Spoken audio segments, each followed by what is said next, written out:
Yes, anybody else? As you are introducing yourself, do you see your own video?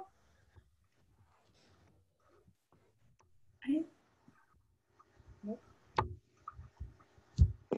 All right, so we have, I think, Maggie, you are here, Maggie, and Reagan just wrote saying she's having a little bit of trouble, but... I'm here. I just don't know what I'm doing. Oh, okay. So this is me and Reagan not knowing what we're doing. That's like comment. That's like, oh, what are we doing now at school? Crap. If you, so I know in principle, Reagan, and you would like to volunteer to show something, Reagan is coming. And so Maggie, if you would like to start, if you feel comfortable, and if you want to share your screen, there's should be a button at the bottom here to share the screen, right? Yeah, let me pop, where did that go? Here we are. Where did my Zoom screen go? I know. And we're all getting more acquainted with Zoom. There's a lot of capabilities. I've used it before, and like I'm sitting, oh, here it is. There we are. So I see a green screen. So somebody else was sharing for a moment. Mm-hmm. Here we are. All right, so here's my screen. Mm-hmm. So this morning I took a little bit of data. So we have at our school a bunch of E over M apparatuses that we just purchased. And so I was planning on having the students do an exploratory lab of this apparatus where they have to develop the formula to get the E over M ratio. So I'm going to have them do that as a Logger Pro video analysis lab. I just took this video. Yeah, I know it came in sideways to Logger Pro. So you'll see, so if you've used one of these before, here's the accelerator. So the electrons get accelerated in through a volt, this time a 205 volt potential difference. They get shot into the immediate region of nearly magnetic, nearly uniform magnetic field, and they roll around in a circle. So, and so as you change the current, you can change the radius of the circle. So I took a video, I uploaded it to Logger Pro. So my video is here. And then I just use the data analysis to map out the diameter. So I set this, as my this is my y-axis here, and I'm just mapping the diameter as time goes on. And I mapped those to the current as I turned up the current here. And so I got out this fantastic graph here of the, excuse me, I had that as set as my x-axis, as x as a function of time. And then, so you can see that I got nice, I could map the current as I turned it down. I got these nice flat sections of current here. And then I went ahead and just put that into an Excel graph. So if you work out all the mathematical relationships, the speed of the electrons as they enter the magnetic field, the radius, the magnetic field of the Helmholtz coil, you find that you can, if you graph 1 over the current squared versus the radius squared, the slope of the line is Q over M times a number. So you can solve this, and I found when I solved for the value of E over M, I got a 2.39% difference, or excuse me, percent error from the accepted value of E over M for an electron.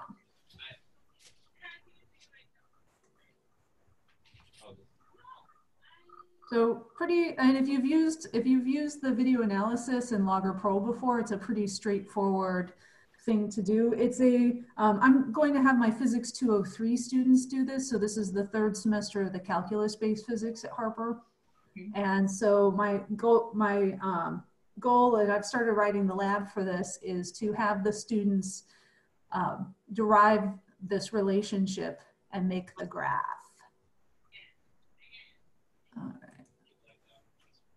So I see so any questions from anyone on this?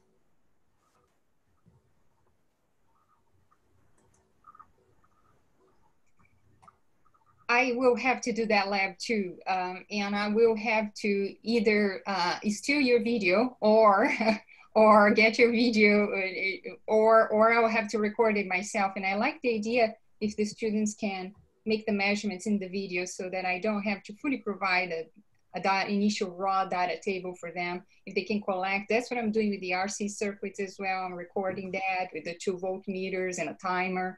And it's that there are certain things are already available online. There are some nice videos. I don't want to reinvent the wheel for everything, but this one is nice. I haven't seen that yet. I would have to dig and think about it.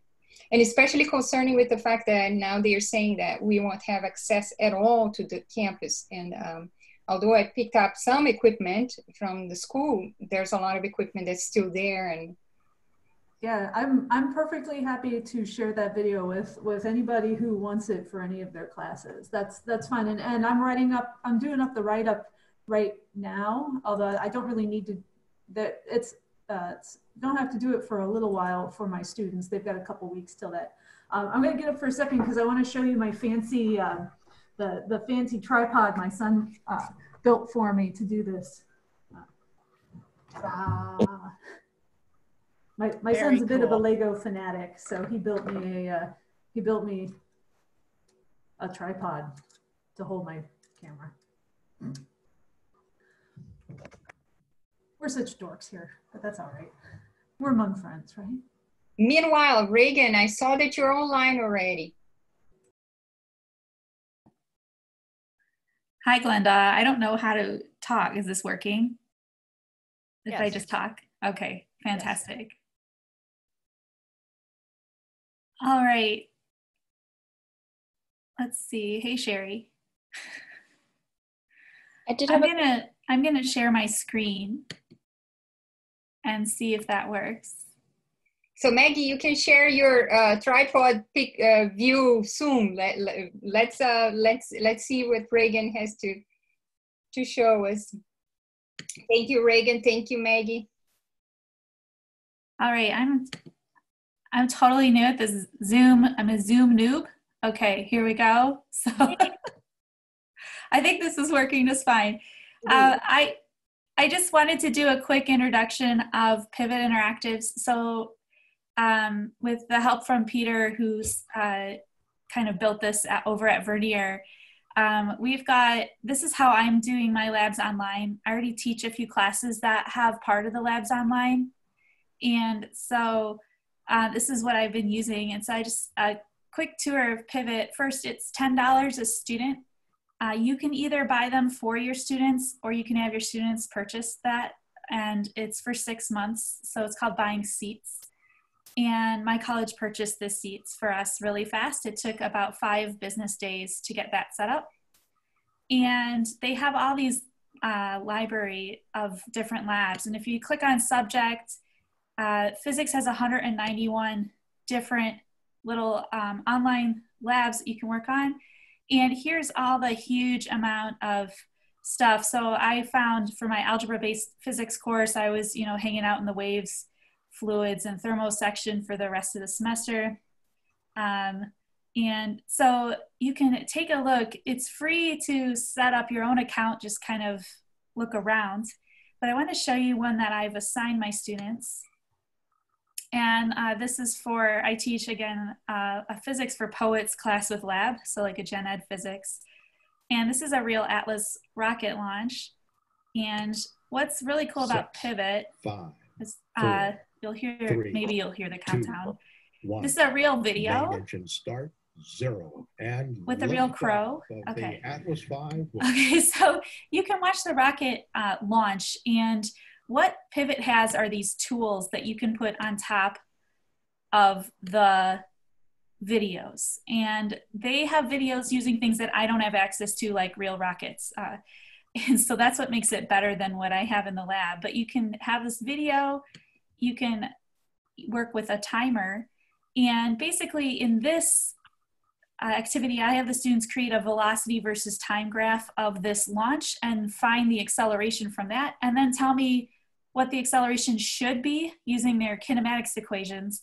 And then why is the acceleration so totally different? And so then we get to talk about fuel mass and mass changing and assumptions we make when we use our kinematics equations. So it allows for both kind of cookbook labs, if you're comfortable with that, but also allows you to do some good labs where the students are doing most of the thinking. So that was what I wanted to share today. Reagan, I have a question. Sure. I got an email from them saying that this was going to be free even for students for the next 6 months. Right. I have only found that it's free for instructors to poke around. I didn't get that email. I got one that seemed like it was for students, but when I looked deeper, it was just for instructors. But that's definitely worth looking into. And Peter wanted me to add that there's a little live chat button that they're really proud of on Pivot that can help answer questions like that. So if you're on the website and you click that little live chat bubble, they'll be able to answer that.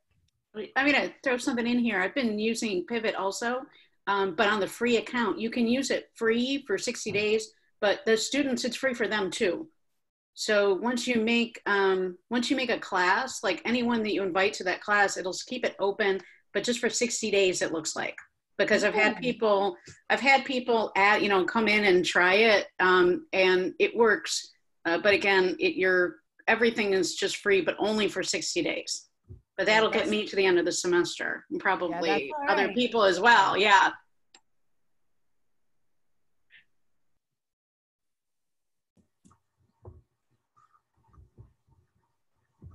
All right, Glenda, that's all from me. So Awesome.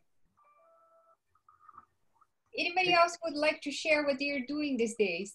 Hey, Glenda, I could forward that email from Vernier. I have it up on my my Outlook right now on the list. If you want me to about the free, I'll do that. Yes, we're not going to say no. I think this has gone around. I've seen it in the Slack chat, but might not have seen it yet in the email. So let's do it. Sure. If you send it to me, or send to the whole list, we'll spread. Tony, are you here?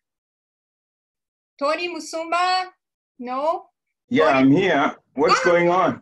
Hi, Tony. So you're doing an amazing job connecting people in the Slack group. And I know there's a lot of, Kareem has been sending a lot of great ideas. So have you settled on a specific idea that you want to use, or how are you doing? I'm doing well. I could share something small, not because I'm doing that. I'm not going to do any labs, but I just realized with Pivot Interactives, as Reagan has shared, Vernier software could also be used for those of you that are doing mechanics. I think there is a live photo physics. If you go on to Vernier, I think live photo physics has a bunch of videos that can be used to analyze. And if you use Logger Pro, your students already have access to Vernier because of the institutional license. So that would also give a whole bunch of other videos that people can use. And I can send that information too. But I feel that would be also something that students might not need to just to even log into a Pivot Interactive, get the free license, but they already have access to that. I don't know if that's appealing to anybody, but that's about it, and a lot of PhET simulations there too. Yeah, but what about the?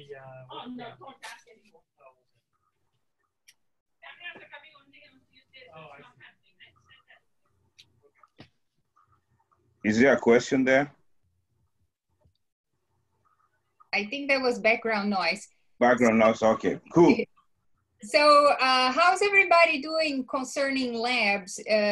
Are things decided for you? Is anybody recording things for you in general at your institutions? Or are you all going to go through Vernier and video analysis and pivot learning? What are the other alternatives people are selecting for labs? Well, I don't know if you can hear me. I guess I have to click chat. Oh, maybe, I don't know. But I dug up, I've been here 30 years, so I dug up my lab manual from before the days of Pasco and Vernier, which really relies on a meter stick and a stopwatch and that kind of thing. And I put a few little things in boxes and took them home. So because it takes like one a week, you know, we don't have a huge amount of time to create fabulous activities like E over M, but I might be able to do something very simple with a meter stick with my old lab manual for Physics 212. For example, we have a deal where you drain a bucket and you measure the height of the water and then make the bucket go through a capillary tube and do Poiseuille's equation. So very simple things. And I think I might be able to just do them very simply one a week. But I would love it if we had a whole bunch of really nice shared experiments. But for us here at Port PCC, that may come, but it may not. So that's what I'm going to be trying to do. Hi, Renee. Hi, how are you? We're good. We're 35 people. Wow. And we're 36. And we had 2 presentations by Maggie and by Reagan, and Tony spoke, and we were just trying to share ideas about labs. Maggie, are you there? Do you want me to mute myself when I'm not talking? You can do whatever you want. It's possible. Okay. Yeah, I'm here. Sorry. I was helping my daughter get a bagel. Do you want it to show us this tripod? Show the what? The tripod for the tripod. Yes, I can show you the tripod that my son built. That's cool. That's cool. Yep. Oh, and by the way, I should show you my the Excel. I don't know if even like the Excel data that the fit. Oh my god, for this, doing this with the E over M, and that's just brilliant, that R squared there. So I thought that was pretty awesome. Oh, I'm not sharing my screen, so you can't see that. This is Ivy. Everybody say hi to Ivy. Say hi. Hi. Hello. Hi. Hello. She's waiting for her bagel. Thank you. I don't have anything for labs. We're doing a lot of online using, you know, existing either simulations or, you know, video labs. I do have an idea I'd be willing to share for class sessions and office hours. Yes, please go ahead, Sherry. Okay, let me share the screen. Where'd it go? So what I did is I went out and spent a little money, and hopefully the school is going to reimburse me for this, but I just got an inexpensive digital drawing pad, which I can actually use. Oops, I guess I need a pencil here. There we go. We're working on circuits right now, and I haven't practiced much, so it's very sloppy, but I'm working on it just so that I could work with the students when they're having trouble with problem solving or just to go over concepts with them. So this is kind of what I'm doing. It was inexpensive. It makes it a little better than just trying to, you know, just talk them through it. You know, it allows me to actually do equations and stuff. And honestly, even if I don't get reimbursed for it, the cost was fairly reasonable that, you know, I'm okay with this.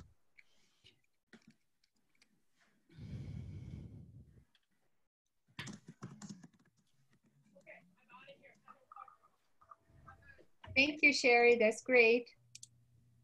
Say, could you share, this is Carrie Woodward, could you share what brand pen you got? Because I had the same idea and I got a Huion, I think it was, and then my virus checker said it had malware in it.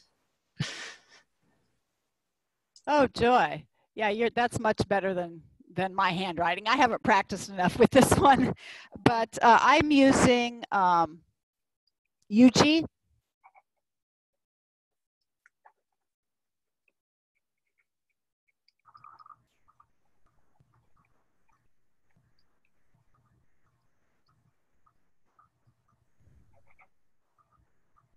Let me see. This was a 8 by, I think it was 8 by 13 inches.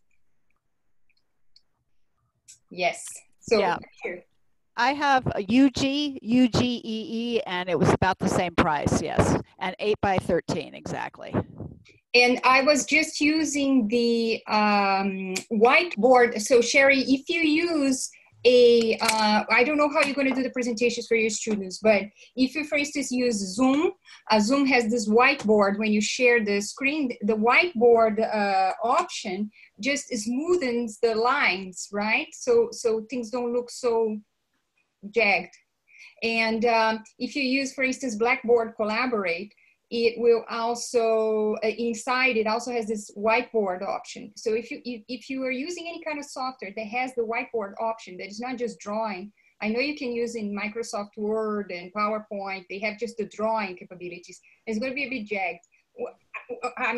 I'm talking details now, but but whiteboard works.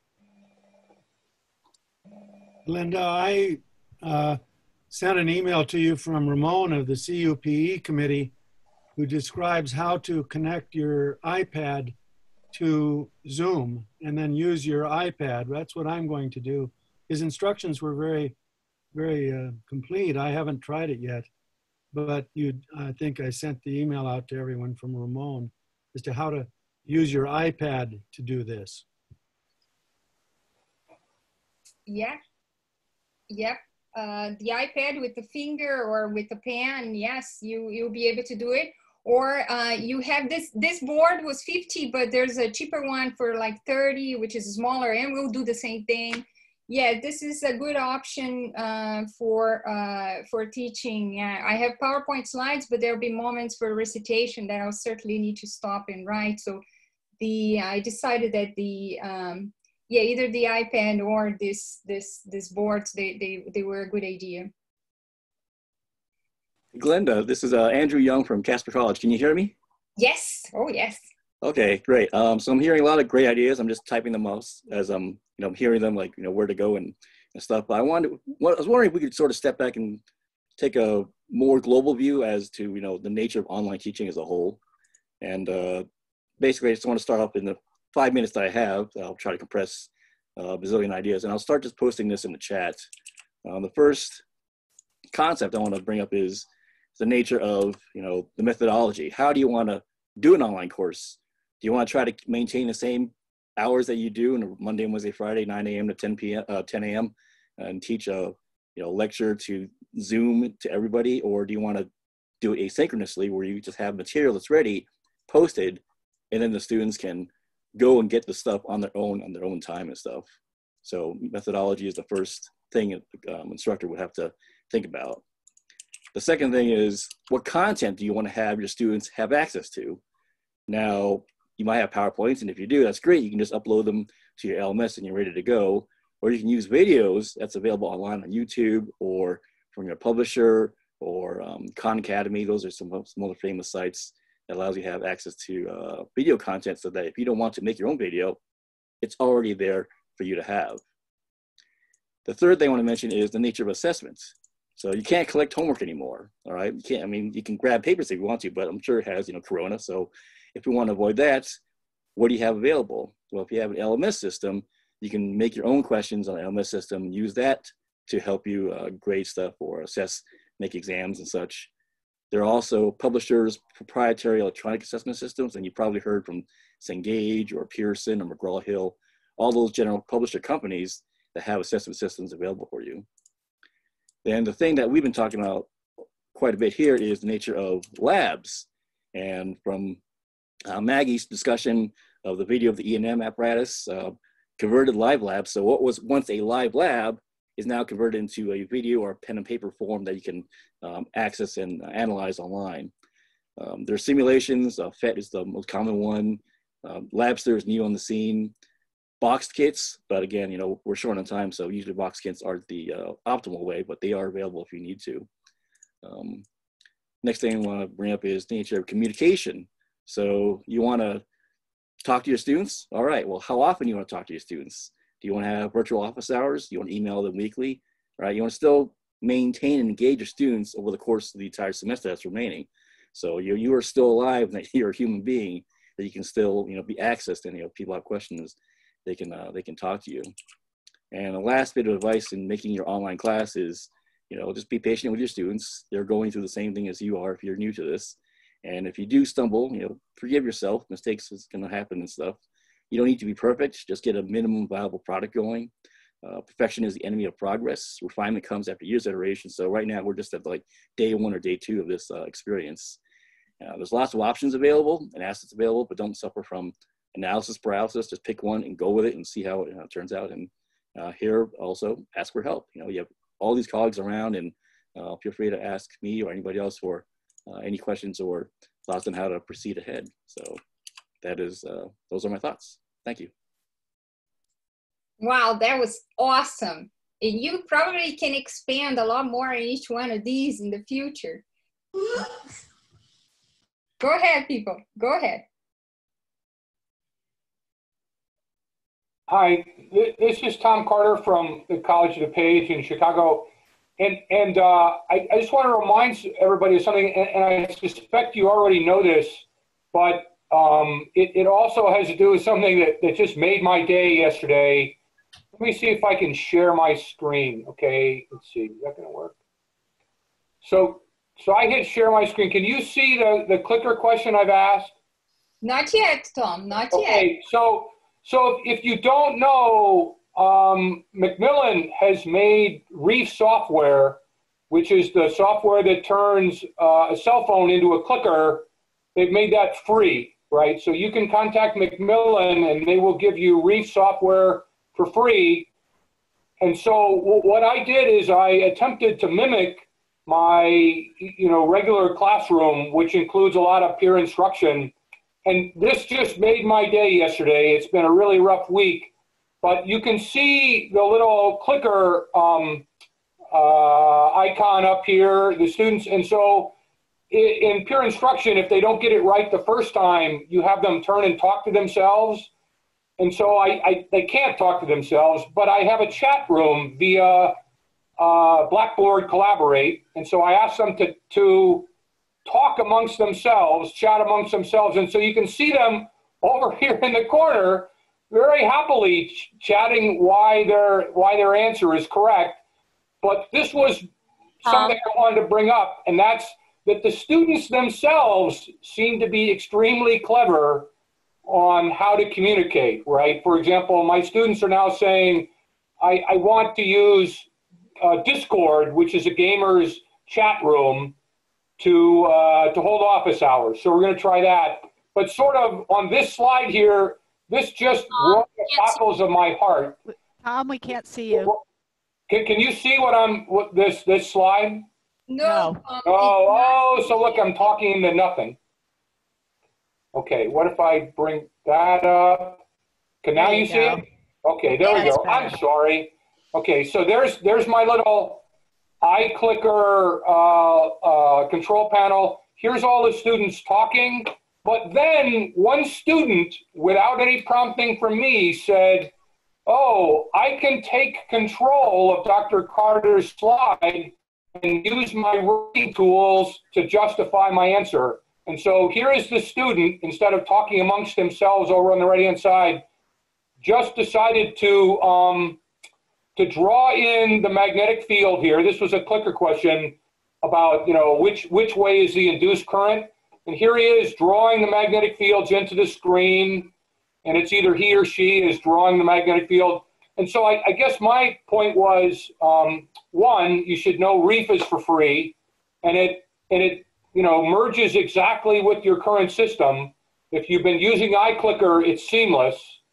But the other thing is the students themselves seem to be very clever on how to communicate, right? I didn't know the students could take control of my screen until somebody did and started to justify their drawing there. So I thought that was rather clever. And again, I had never really done anything with Discord, but we're up and running between Discord and Google Hangout. We hope to have office hours running as of today.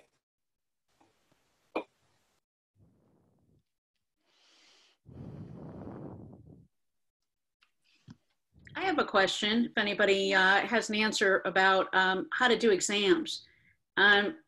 Mostly it's because most of my exams, I have them, writing. So they write equations and, draw free body diagrams. That's going to be kind of hard online. I was wondering if anybody had an idea. I was thinking I was going to use Expert TA, which is free right now, and they have non-searchable questions to give exams that way instead of doing homework that way. But I'm open for any suggestions anybody has. Oh, I got this. I just proctored 3 exams this week. So here's, this is Maggie. So what I did this week, and this was quick and dirty and I don't know how well it's turned out. Can you hear me? Okay. So I used Blackboard for the exam. So I'm going to share my screen with you. And show you what my Blackboard site looks like. So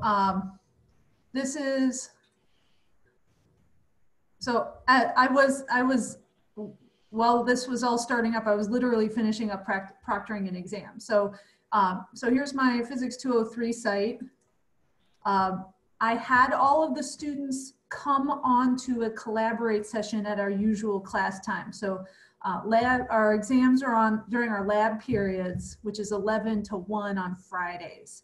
So I had my students come in, and so in Blackboard, I made their exam available. So this is just an item, so you can, you can't see it, Maggie. Huh. We can't see it yet. Here we are. Thank you. All right, so back here. So this is my Blackboard site for Physics 203. I created a new area for exams. And so I created an assignment that is the exam. So basically what I did with this is I uploaded the exam as a PDF. I gave it a due date. I gave it an availability, and I gave it, how many points it's worth. So it shows up now as an item in the Blackboard grade book. So the students, I made it available about 10 minutes before class time. I had a couple of students who wanted to print it out and write on it directly. So I made it available a little earlier. So this is just what my normal exam looks like. So they could get it, they could print it, or I have students who have tablets and they have the Notability app, so they can annotate a PDF. And then then I opened up a Collaborate session and I said, hey, everybody, come into Collaborate. Turn on your cameras, wave at me, say hello, so I can watch, you can watch people in the Collaborate session while this is going on. And then, so they're all working away. I start the test, I run it for the usual normal exam amount of time. And then afterwards, they can click on the link and they could submit their exam any way they want. So, so they can browse their computer. So if they wrote on the Notability, if they annotated on the test form itself, it'll show up that way. I had students who wrote on a piece of paper and took pictures of all of their work. So let's see, let's see what that looks like. So I'll look at, I know this person was working on Notability. So here, her exam shows up, looks just like a normal test. In Blackboard, if you have a tablet, you can write on these items and grade them just like you would a normal assignment. So this is true for any kind of homework assignment. If you usually have students turn in paper homework, they can do this as well this way. I had other students who didn't have this tech, and they were opening up, they were taking pictures of the work. I think maybe this person might be like that. Oh, nope. He scanned. He printed and scanned. So here we see print and scan. And, but let's see. I know I had some other people who were, taking pictures. And you can upload multiple files this way to look at. Let's look at that attempt. You can open up multiple files that way if that's working. Oh, yeah, I think that it's thinking right now. So this may be one of the multiple files one, taking pictures of all their stuff. So let's see if that, yep.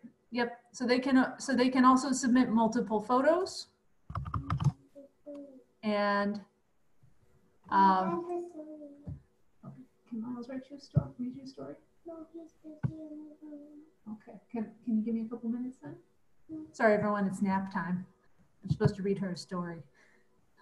So that's how I did exams this time. I didn't, and I made sure that I was really flexible in what they could submit, how long it took them to submit it.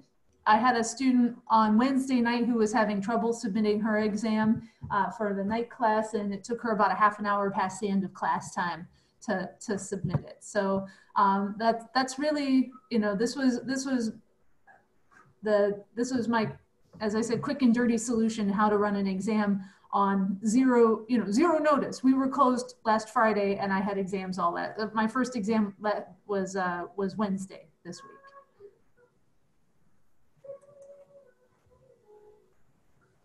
So questions?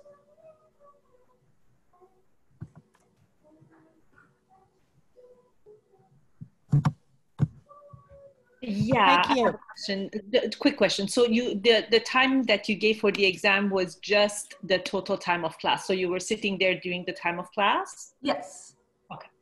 Yeah, and you know, I gave them a little flex time on when they could see the test so they could print it out if they wanted to, a little flexibility on time when they were trying to submit it. You know, I had one student who was having trouble just now with a scan, and it took a little while to get it in. So, you know, I think that's, you know, I think that was said before, that flexibility is our watchword in this. You know, I know for a lot of us, our instinct is to be, no, you must do it exactly right, and gotta relax. No, not at this time. Yeah. Oh, and also I should say, with communications with the students, Reagan has turned me into a believer in Remind. I have all of my students on the Remind app now. As much as I would love to use Discord, I use that for my own gaming, so I don't want to get my channels mixed up there. Thank you for sharing that, Maggie, because I was thinking about doing a very similar thing, and I'm glad to hear that it works okay. And I would agree with whoever put it in chat. CamScan works really, really well for converting a photo into a PDF for submission. Ooh, I will let my students know about that then. Actually, I think one of my students did that. I think that the second person I showed you, I think he said that's what he was doing, or maybe he, oh no, he said he had uploaded all of his pictures into a Google Doc, and that will automatically turn it into a PDF also. That can do that conversion too. Yeah, I don't know if you guys can hear me. Yeah, we hear you, Deb. Hello. Yes. Hi, sorry. I had to go even faster than Maggie did with exams, and my first one was Monday. I did a slightly hybridized version of what she did. I put all my multiple choice questions directly into Blackboard. So only my free response was a paper copy. So they did two pieces. One part was directly into Blackboard. The other part was on paper. And I did make them convert everything to PDF before they submitted it. And it worked just fine. I had the same experience she did. May I have a question? So these are basically open book exams, I guess? They weren't supposed to be, and I'll be honest, nobody finished mine early. So if they were looking stuff up in a book, they probably couldn't finish the exam. Oh, I see. Yeah, that was you know, my that was my take on it, is that that's why, you know, that there was no, you know, I wasn't too worried about students trying to look up answers, because I figured, okay, I'm proctoring them, I'm watching them. There's no way in the world that they're going to be able to look up the answers to these questions that I made up out of my own head in an hour and 10 minutes in the normal exam period. So I'm not too worried about that. Plus, I also told them, look, guys, I know you, I trust you. I know you're going to work within the bounds of academic honesty. And especially my Physics 203 students were very concerned to make sure that, like, they showed me their room where they're working and say, see, I'm here, this is my stuff. You know, I'm not, you know, I'm not cheating or anything. I had students showed me pictures of their formula sheets. So yeah, I mean, it was very much, you know, a very much an exercise in trust. I did not have my students on Collaborate. They were on Remind the entire time. They were on email the entire time. They were sending me questions for the duration of the exam. I didn't require them to send me a photograph of their workspace or anything, but I see so far no evidence of any kind of cheating.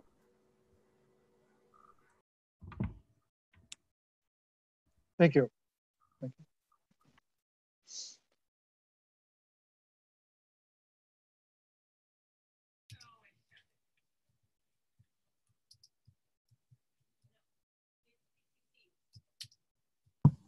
I have a question for the group, if that's okay.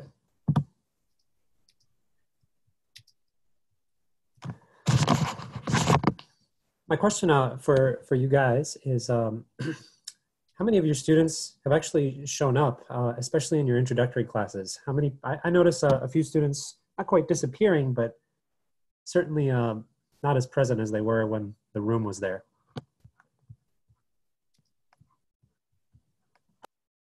I've had a few people from my Physics 100 class drop. Strangely, I had one person who I hadn't seen for several weeks show up for the second exam. Physics 100 is our non-lab gen ed physics class, and it's a night class. So attendance has been dicey with that group this semester anyway.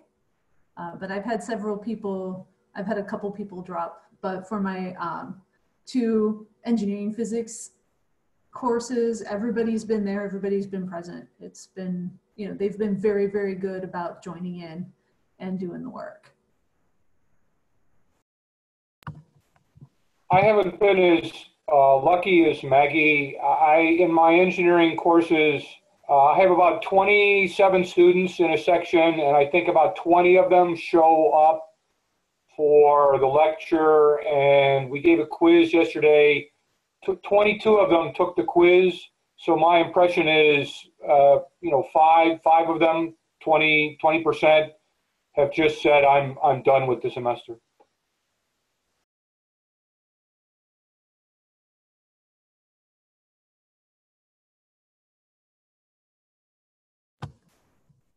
Yeah, those are, I think it's going to vary from intro class to more advanced classes, but I'm seeing something similar so far.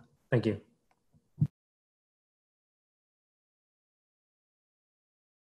I've got another question I'd like to throw out, if I could do that. It's related to something that just came up in the chat. I just found out that as of the summer, all of our classes are going to be online. And so now we have to face the question of, do we offer the classes we were going to do or not? My gut reaction is no. I'm not going to teach my my Physics 1 class over the summer, but just wanted to get other people's impressions. Can I ask? It's Dean. Dean, can you tell me your college and state just so I know? And was this a state decision or was this your college's decision? This is a college decision. So this is the University of Cincinnati. I am teaching at the University of Cincinnati Blue Ash College. So it's one of the regional campuses, but this will be for all of UC. So the main campus and regional campuses. And this is for the whole summer? Yes. Well, I guess there are some classes for the second half of the summer. let's see, the university will be moving summer term courses to remote and online instruction. So from this, it sounds like all of them. This is hot off the presses, so the students don't know yet.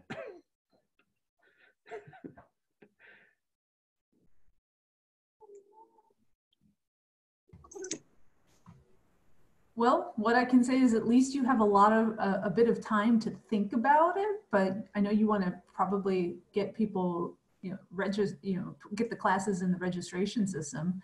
I think it can be done, but that's going to be challenging. Yeah, the classes are already there. My lab is full and my class is about 2/3 full for the summer. So students are already registered for them. And now it's a matter of, can we switch them online? I mean, right now we're just, at least what I'm doing is just stopgap. We'll make it work, but this is not ideal. I'm a little bit concerned that if I say, okay, yes, I can do it, and I put in a lot of effort and make it possible, then we'll be expected forevermore to be offering this online, when I really think that face-to-face is a better place to be.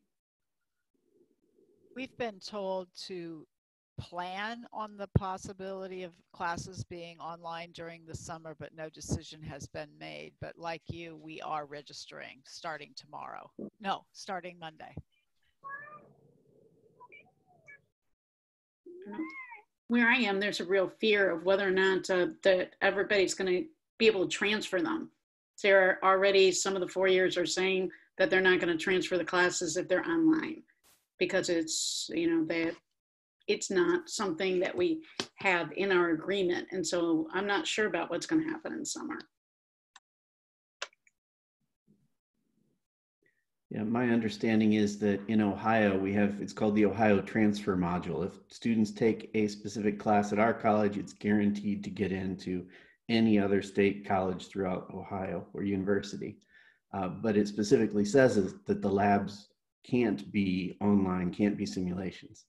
So yeah, I assume that's not true for the second half of the semester. I don't know what it's going to be for the summer. Yeah, I don't think that it's feasible for them to refuse, because their classes and labs are going to be online henceforth for the rest of the term. So I think things are going to be flexible. I'm optimistic anyway.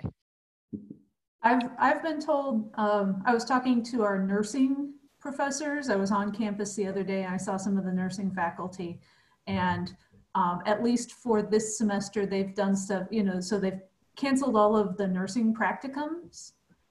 But the state of Illinois has guaranteed that those students who are in those capstone practicum classes this semester will still be able to get licensed.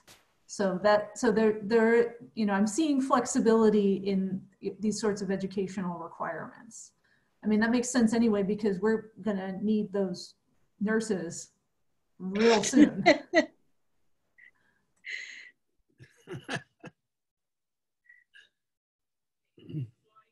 Hey, you gotta laugh or else you're gonna cry, right?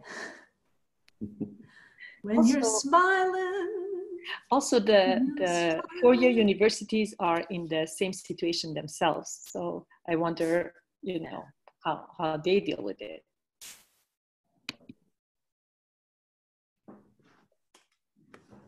So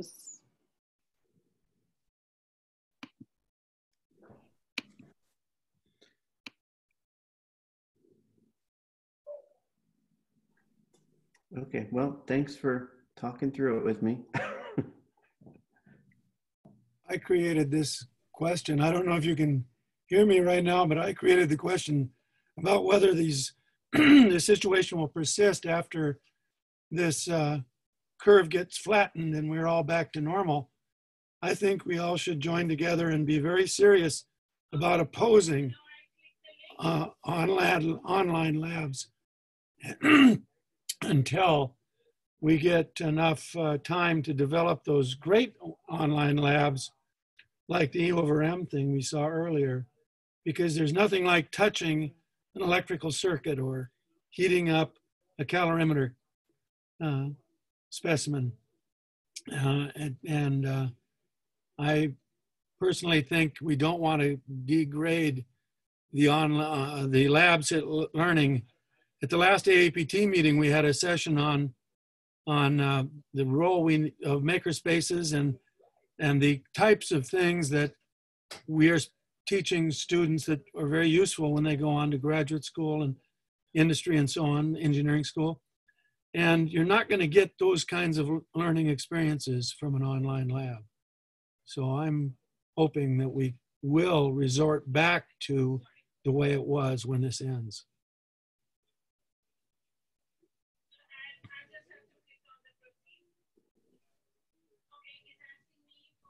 Well, Tom, a question for Tom Carter that's related to this. I heard, or at least I saw on CUD's website, that students can come to campus for lab. Is that still correct? Oh no, no. Yeah, that changed very rapidly, right? We had a two-week window where we were going to transition, and then for those of you that don't know, the governor, I think it was last Sunday, closed down every bar and every restaurant in the state of Illinois. And when he did that, our president instantly said, "Oh, okay, no more. Nobody's allowed on campus." In fact, I've got to go to campus to pick up some textbooks that some of my other faculty had left behind. I had to get permission from my dean. So yeah, no, there was supposed to be a 2-week transition with lots of training and planning and all of that stuff. And no, they said as of, it went from 0 to 60. As of, Monday morning, they said you have, by Monday it's 7 to get the heck off campus. So no, that's not correct. Bummer. Well, I mean, that might be a compromise position we could be in then, if we could say in the summertime, all right, yes, we understand, about the social distancing, but we also want to make sure that our lab classes are transferable. So that could be something that we advocate for, at our individual campuses. And say, by the way, just I sort of agree with Toby's question.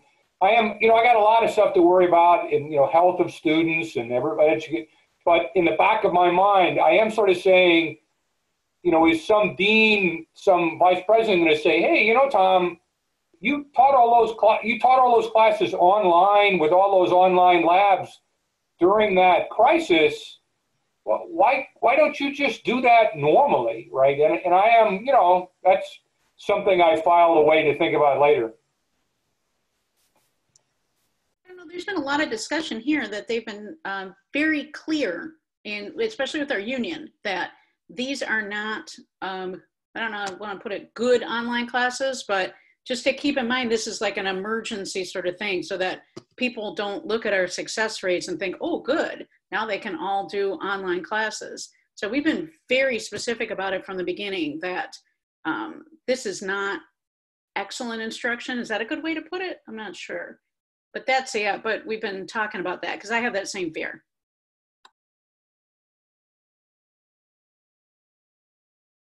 So by the way, everybody see there was do we talk about this? There's a editorial in the Chronicle of Higher Education about all higher ed should just decide that all grades should be pass-fail this semester, which would do away with a lot of issue about, hey, if this had been a regular class, would you have gotten a B instead of a C, or would you have gotten an A instead of a B or something like that? I thought that was an interesting point. Kelby, good point. This is remote teaching, not online classes. Maybe we should emphasize the difference now and advocate for that difference so that we have grounds to continue with traditional teaching in the future. It's 3 o'clock. So in principle, the meeting would go until 3 o'clock and a lot of people have other commitments. So what we're going to do now is I just want a hey or nay if you would like to do this on a weekly basis. And if so, then is Friday a good time? As I'm not the host, I don't have polling capabilities over here. but if you can send little reactions of thumbs up, reaction to this, that would be great, or thumbs down. And this way I know whether yes or no. So yes or no for meetings, weekly meetings like this. And maybe you can reply to that privately to me, and I would know whether Friday is a good thing or not privately. It looks like Friday might be good. We had 37 participants at the peak, 38. Something else I would like to say is, so perhaps next time, or more discussions and more collaboration on what you're doing, and perhaps we'll have more, each one of us will have more material that we can show exactly what we are doing, etc. Right? I know that I have been recording videos of my labs. I brought equipment home, and then I will keep doing that. And when I have things at a status that looks nice, I would like to share too. Here in New York, we are having 2 weeks of spring break. So I have another week of spring break. So all that I'm doing hasn't been tested. So I'm really only going to test after March 30th. That's when we are going back. And yes, this looks like this is going to go maybe even to fall and etc. And yes, it's very important then to highlight that this would be remote teaching and not online teaching. For goodness sake, let's go back to traditional when it's possible, if it was meant to be traditional from the beginning. That's my point of view. Thank you all for coming, and we have 33 participants. We are dropping, people are dropping slowly. So we're going to close this, leave the meeting and close this meeting for now, and let's try again next week. Thank you, Glenda. Thank you, everyone. Thank you. Take care. Appreciate it. Hey, Glenda, was I late for the meeting? Yes, Theo, you were a bit late. Oh my God. East Coast time. Yeah, okay. Thank you, Glenda. No, that's okay. It's been recorded, and hopefully we'll send you the link soon, okay? It's going through APT, that link, so maybe Robert Hilborn will send us the link, and we'll forward it, okay? So for the future, maybe we'll do this weekly, and then in the future, people can bring their own little one idea. If you have one idea to show what you're using and all that, already helps everyone. Also, Bye. the chat can be saved. The chat can be saved if you go down to the right side. There's 3 little dots where the chat is open, and I can save chat. So that might be valuable to include with the video. Absolutely, yes. Andrew sent amazing information before too, and some other people shared links. That is a good one. Thank you so much. Okay, bye. Heather. Bye, Heather.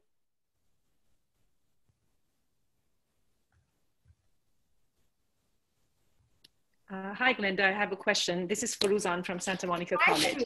Yes. How are you? So I was teaching earlier. I teach until your time, 2:30. I was on Zoom. Did anybody talk about labs before I joined in the first half? We had a few collaborations, and you're going to see the link, and you can see what happened in the first half an hour. But we had Maggie showing Q&M. She recorded the the magnetic field and the spiral path of the electron, and the magnetic field, the circular path. For different voltages, you increase the radius and etc. So they need to just measure the radius and the voltage, and then they get a relationship of Q&M. And so she had a sort of a video that, and made video analysis out of that, and got very good percent difference. So she's willing to share that. So that was one example. And then Reagan was showing more specifically how she is using Pivot from Vernier in her classes. So she was advocating for that, explaining how she's using. So we had those 2 examples. And then we had a lot of little contributions here and there. Okay. Right, whiteboarding and perhaps purchasing a drawing pad that goes from $30 to $50, perhaps a good idea in the long run, so that you can do in the recitation part of your lectures and etc. to write. It's that's when I joined. That's at that time I joined. So I didn't know before that what was happening, but Oh, that's when yeah. Great. That was it. So I, in the last 2 days that we had access to our campus, I was able to go and videotape doing the lab. So videotaped it and, you know, got the data, and I'm making little videos that my 13-year-old edited for me. So, you know, by next week I can share those. They're of course not perfect at all, but, you know, there are some on, you know, just that's what I'm hoping. I should do that. Yeah, I'm putting them on YouTube, but with link only. So, yeah. All right. So see you next week. Yes. Thank you very much for making this happen. Absolutely. Okay. Bye. Bye, Faruzan. Bye. Bye, Tony.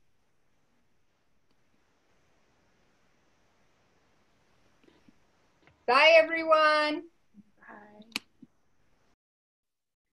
Bye.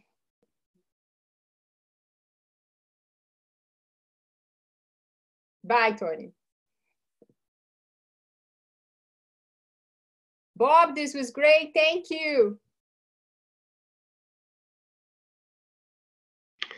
Okay, great. Sounded like you had a great meeting. Yes, and we would like to do that again. I will try to find the link to the recording and get that to you. Thank you. You're welcome. Thank you. Bye-bye. Bye.